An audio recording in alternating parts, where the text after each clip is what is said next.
I am joined by Renee Michelle right now. You know her from her work on WWE TV. You might have seen her on AEW and Impact TV, indies throughout the country. And now you can see her this weekend on NWA Empowerrr. She's going to be in tag team action on the show. We'll talk about that. How are you doing today? I'm good. I've been running around trying to get my body right, during this whole pandemic. And then also on top of that, been on, different shows within the indies back to back, as well as like trying to put this house together too. Did you just move in or renovation? We move in like the end of December, but we've been doing like a lot of renovations in here. So it's just time consuming. And of course, like when you're having furniture delivered or buying furniture, it takes months on end with that and dealing with contractors, landscapers, and all that jazz. Yeah. I'm sure we could have a whole other conversation about home renovations. I'm in the middle of one right now, but oh yeah, how's that going for you? It's moving very slowly. It turned into, hey, let's fix this problem, and now it's, yeah, there's all these other problems behind the wall. Yes, that's what we're doing. Oh, you understand completely. Right. So I want to get into the match that is announced first. I mentioned that you're doing NWA Empowerrr this weekend. Right. You're in the women's tag team championship tournament. You're going to be facing, it's yourself and Sahara 7, known as Hell on Heels, against the Hex, Allysin Kay Allysin Kay and Marti Belle. Right. And then if you guys win, you have a chance to face Red Velvet and KiLynn King or the FreeBabes. So there's a lot going on in this tournament. One of the things that's appealing is 3 of the teams are all new. And the reason I say it that way is Allysin Kay and Marti Belle have teamed up before. We've seen them, kind of, if you follow them on social media, you know that they're pretty good friends. But right. What's the appeal for you entering this tournament? Because you've primarily done singles work. What are you looking forward to the most besides potentially winning these titles? Well, obviously, like NWA, they haven't had a tag team within like 34 or 36 years. So that's pretty exciting in itself. And it's also history making. And the fact that you have Mickie James, who's solely in control of all of that, that's even groundbreaking as it is. I absolutely adore Mickie. Mickie, she has been one of my first matches when starting out in the business, like about 8-9 years ago. So I have always worked single matches, but a few times that I have worked tag matches, even though I don't have an established tag team. But what better way than to tag with one of my best friends, which is Sahara 7. And her and I have tagged one time before, but I think what better way to someone who I trust, someone who I adore, someone who I also want them to, explode as well as do well in the professional wrestling. And that's actually very hard to find. She's like my sister. So what better way to share this opportunity and do it together? If you guys move on, I mentioned you have a chance to face either the FreeBabes or Red Velvet and KiLynn King. Not looking ahead, but either one of them you would like to work with more than the other? I'm up for anyone, everyone, whoever it may be. Like I'm definitely not picky. I'm familiar with Marti Belle's work. I'm also familiar with KiLynn King, Red Velvet, as well as Allysin Kay work. I'm not too familiar with the other 2, but it really wouldn't matter to me because I am adaptable to my surroundings. So whoever that they may throw at me, if we were to win, which I'm pretty confident that we will, yeah, bring it all. Bring it my way. Bring it our way. I think I just had to ask because your last singles match in AEW was against Red Velvet. We're not going to talk about that. Okay, that was a fluke. Okay, that wasn't really a fluke. Okay, fair enough, but there's history. And then I was going to say, on the other side of things, there's this new team where it's a generational thing. If people don't know who they are because they don't really have that exposure yet, but Jazzy Yang is Jimmy Wang Yang's daughter. Miranda Gordy from the Freebirds, and then Hollywood Haley J. You have three names there that not only you are going to get a chance to work with maybe for the first time, or give some exposure to, but there's kind of that new dynamic that you can create where you may find something you like about them. Like I think for a talent and a fan perspective, there's a lot that can come out of this tournament. Well, I mean, as far as the generation thing, that's all fun, that's all grand and whatnot. But as soon as they step in the ring with me, none of that does not matter. All right. It's not like I'm wrestling the aunt, the uncle, the mom, whatever the case may be. Like, I'm wrestling you as an individual. So whatever that they must have taught you, you better bring it in the ring with me. I like the confidence. So one other thing, and you did just mention it, I've noticed your name come up a lot with MCW. I saw you were advertised for a Hurricane Pro event not too long ago, but I mean, people might not know how much experience you do have in the business. They might just think they saw you on WWE or Impact or AEW, but you've actually been a wrestler for 8 to 9 years. And one of the matches that I found, you worked with Mickie in a tag team match in MCW. So do you feel like it's a little bit of a full circle moment with this, even though she's not competing? It's still, her event. She asked you to be on it. Do you feel like this is sort of kind of proving like, hey, here's all the progress I made. Here's, where I'm at in my career right now? Oh, absolutely. And, with Mickie, it's like, it's an honor, it's an honor to work with her, work beside her, and to be able to show her like my best capabilities and qualities in the ring. She keeps an eye on me. I'm pretty confident she keeps an eye on me, and she saw throughout the years how I progressed. Like, you're right. Like, not a lot of people may not know about me. Majority of my wrestling, I have done was over in Japan. I was trained over there by the legendary Chigusa Nagayo, and she was the founder and, an infamous tag team partner with Lioness Asuka, and also the founder of Gaia Girls. So I was one of the first, the first one to be over there. Luckily, in the grace of God, I took Japanese in college, so that saved me a lot. Mm-hmm. But Japan is always going to be my second home to me. Granted, I did like wrestle over in Canada and up and down all over the US. I even wrestled over in India for the Great Khali, when he held his first show, which had 75,000 fans attended. It was like a WrestleMania event.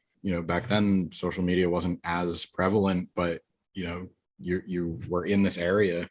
It's kind of, it's kind of weird to think what you could have experienced if social media was around, because people always want to say, it has its good and bad uses, but I think that would have been a good one. Right. Like, I have like my love and hate for social media. Like, I mean, I'm pretty sure I put much effort into it than like a lot of things. Like, like a lot of people are into like the whole social media gifts and all the other stuff, or I just never been into it. Maybe I'm a little old fashioned, but I just never been into that. As far as like with MCW, that was one of like, that's my hometown, MCW. Dan McDevitt, he took me in, and he's like a wrestling dad for me. And throughout the years of like me training, and, RJ, God bless his soul, he passed away. RJ, which is known as the Bruiser, he passed away from leukemia. He was like my first actual like trainer. So if anything, I owe MCW, Dan McDevitt, and RJ, a whole lot. Because they took a chance on me. They didn't have to, but I'm forever grateful, and I owe them that. I have that loyalty to MCW. I also have that loyalty to Chikusa Nagio because, I was like her first foreign student. She didn't have to take a chance on me, but she did. Mm. And, I see her as Pama, like Mama and Papa. So I call her Pama. I like that. I want to jump back really quick. You mentioned that you worked for the Great Khali, and I think that's another one of those things that you can talk to about people's perception of what's really going on. Like, people want to measure him by his WWE career or what he did, but I don't think people realize the cultural impact he has over in India, and like how easy it is to have a figure like him. Like, you're just like, oh, like, you want to go work for the Great Khali over there? Like, there's already this built-in audience. Like, he really is like a celebrity that just, yeah, that man is like God over there. It's like everyone loves Khali. He done so much great things over there for the people in India, and be able to have like for him to represent India during the time when he was like in WWE and all that jazz, I think is phenomenal. Like when I was there the first time over in India, and bear in mind, I absolutely, I do like some of the Bollywood films. I do watch that, and let alone their music, but actually having to be there and have that experience, a lot of people, they're very accepting. The people are very, very nice over there. They're kind of a little bit in your personal space, because they're super duper excited, or they're too excited, so they can't control themselves. But other than that, I had a blast. Like it was, like I said, it was 75 people there when I had my first wrestling over there in India. And it was like a WrestleMania event for me. yeah, that's gotta be exciting. And I would say, if after hearing that and kind of what I said, if people don't really know, like, it's very easy to find videos of like him just getting swarmed by people when he's out. So kind of a little bit. He's a gentle giant. He's definitely a gentle giant. Yeah. I did want to talk a little bit about your appearances on AEW TV. You've had, I believe, 7 matches this year on AEW programming, and you faced off with Thunder Rosa, Layla Hirsch, Chris Statlander. We already mentioned the other fluke.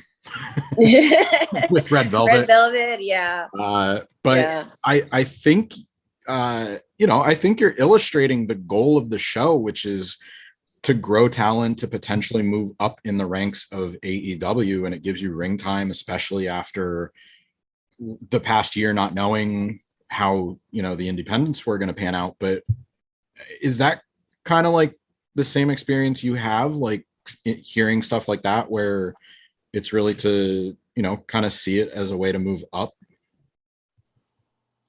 I'm always up to like expand and explore, and explore different options that I have. Like, obviously, with AEW, a lot of the people there, they're great. I absolutely love it.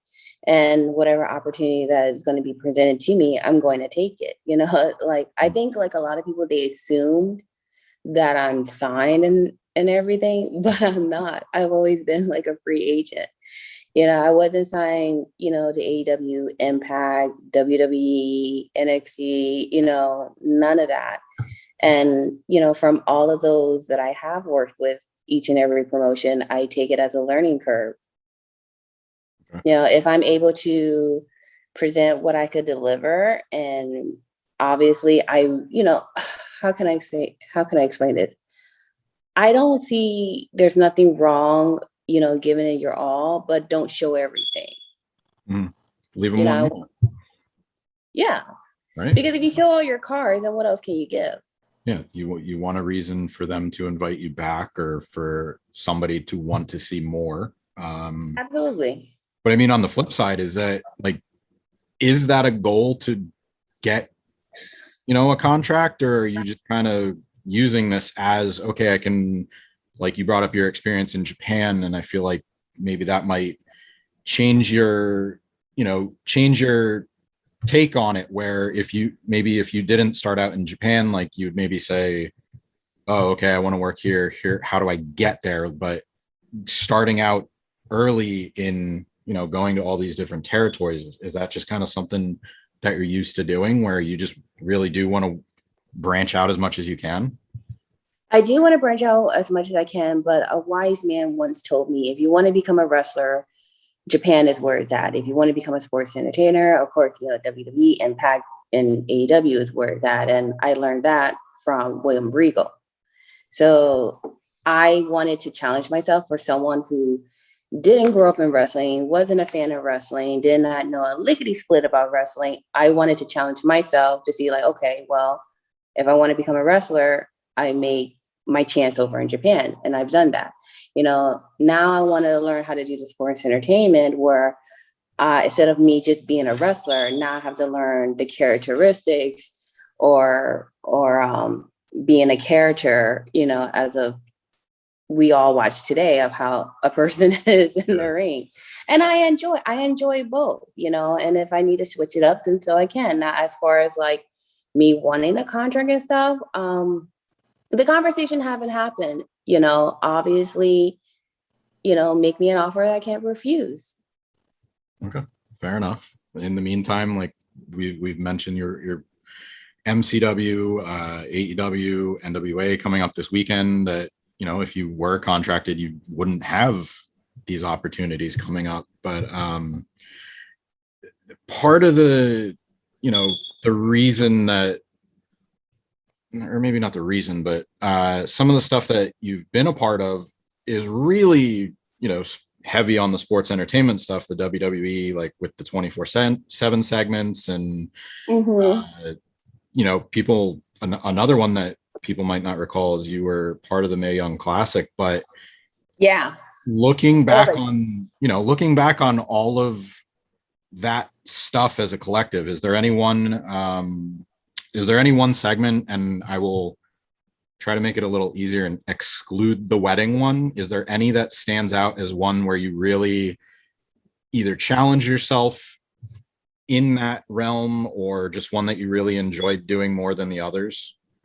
Because I feel like a wrestling wedding, like you kind of know what to expect, but well, here's the thing, that was actually our wedding day. Yeah. So, okay, so a lot of people don't know, we were already married. We already been married, like through the court and everything. So, of course, my mother, the woman that she is, because I am her only daughter, what parent does not want to see their daughter walk down the aisle, so it took a whole year to be able to plan a wedding. And I did it all by myself, thank God. It was very stressful. I'll never want to do it ever again.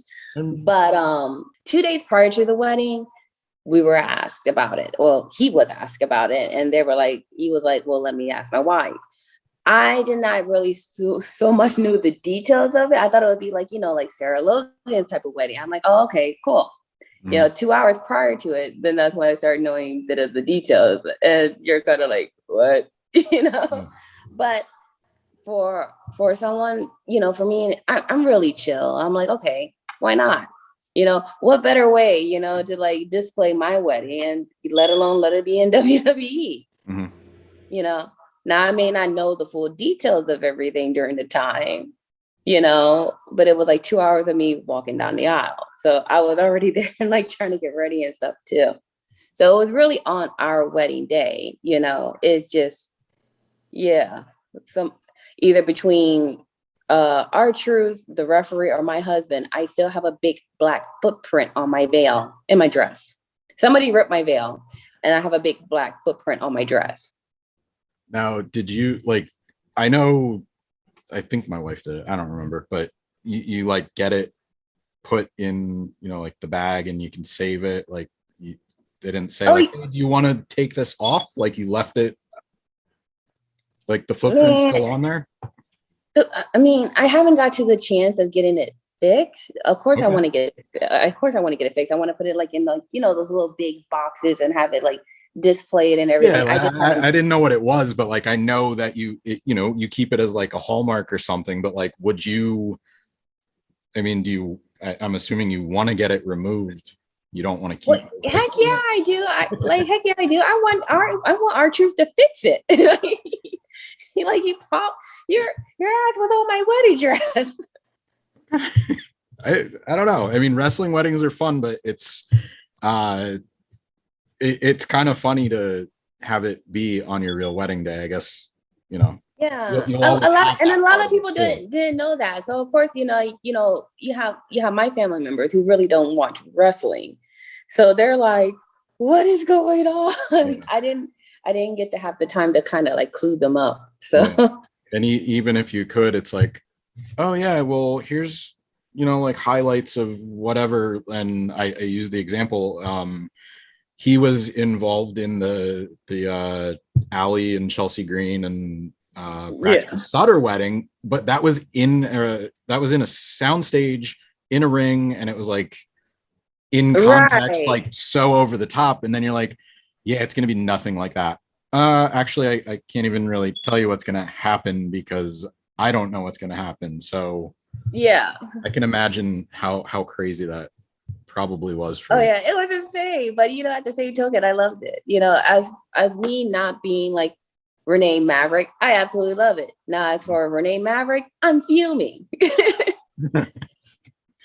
Now that we still haven't gone on our honeymoon. Hopefully you get to do that soon. Now that things are opening up a little bit more, Man, it better. Right? Go somewhere nice and warm, somewhere R-Truth can't find you. Absolutely. But I'm glad we got a little bit of a chance to talk about the sports entertainment side. But is there a match that maybe even going into this weekend, like, is there one that you've had that you would recommend that people should really check out? Like, you've seen this wide variety of my work on both sides, whether it was as an actor or a wrestler. Is there one match that you would point to, or maybe a couple matches that you're just really proud of and think really? Oh gosh, that's hard because I am my own worst critic and I'm a perfectionist. So Is there one that fans tell you is their favorite? Maybe I put it that way. I don't know. You know what? The fans haven't told me that. All right, maybe they'll. Honestly, it's fair enough. I mean, there's a bunch of stuff that the reason I ask is it started as a watch list, like start doing a playlist, but yeah, everybody always says something different. And I might have an idea, like, oh, maybe they'll say just something that you can watch recently, or something that was early in my career. So it's always fun to kind of see where your mind's at with it. But I mean, like with WWE, I think it's like pretty wild, but let alone interesting that someone who's unsigned was able to open a Monday Night Raw with her husband. So that I would say I'm pretty proud of. Beforehand, I was injured and I, like I said, I had an unhappy triad, blew my knee, because I was doing CrossFit, I was working out, I was training, I was doing a bunch of shows. I didn't really give my body a rest. So of course, naturally, my body's like, okay, well, since you're not going to give me a rest, I'm going to make you have a rest. Mm-hmm. And that's when my left knee went out. So within 6 to 9 months, I had to go through like extraneous physical therapy, to get better and get, my knee and my legs, back to its strength. So the day that I got cleared was the day that I opened up Monday Night Raw with my husband going against R-Truth and Carmella. What, I mean, obviously you get cleared, but what kind of transition do you have to make with, your style, not even just your style, just being back in the ring? Like, did you have to make any changes from just feeling like, I'm favoring the knee, or I'm going to go slower, like any kind of stuff that, you had to pay attention to in particular? Because it's not just the ACL. You just said it's 3 like major. Yeah, I blew all 3. In the beginning, I was like, okay, let me be more careful. But as you know what, honestly, I feel like I became much better, after being injured. Yeah. In the ring than before. Because before it was like, okay, a lot of people, they go like, okay, I could do everything. I do all this, that, and the third. But now after you get injured, you're more cautious. Mm-hmm. and you're more prone to like wanting to last longer in the business than having a shorter career in the business. Yeah, it's interesting because I asked Chris Sabin about it, and he had injured his knee 3 times, like the same injury. And he said it's, that's when you're going to get injured again. You have to like teach yourself not to think about it, not to work, preventative measure. You have to just kind of trust yourself to go out there and do it the right way. And right. Wow. It's a roll of a dice, but I feel like you become much wiser after you get injured, in the ring. I am pretty proud that I was able to be one of the first pick for the Mae Young Classic. So that was like back in, I want to say 2017, and then, being in AEW and being invited back to back, by them, like, thank God, they keep bringing me back because I actually enjoy it there. Everyone there is really cool, and it's an opportunity for me to, let alone be in a ring with like these talented women, but also on top of that, to showcase a little bit by bit what I could bring to the table as well. Well, I am assuming they can find the WWE stuff on Peacock if it's not up there already, but I know AEW Dark, you can go check it out on YouTube. I know there's title match stuff out there, but yeah, like Mickey, like I have tagged with her and I have wrestled against her. I love being in the ring and wrestling against Melina. Like my last match was Melina when we were over in Barbados, and they haven't had a match there since 1989. Wow. So to be able to bring that back since like so many years, like I was very grateful. And what better way to be in the ring again with Melina? Like a lot of people think that her and I are like killing each other, but we're actually having a lot of fun. Yeah. That do you know if that's out or? Honestly, no. And I wish I knew because I would love to put it out there. But other than that, like being over in Barbados, I didn't realize during the time like how much people really do watch wrestling. Yeah. Especially over there, Yeah, now, especially when, like you said, they don't have access to it and how easy stuff is to find. But I would encourage people to check out the AEW stuff. If they have Peacock or WWE Network, go check out that stuff.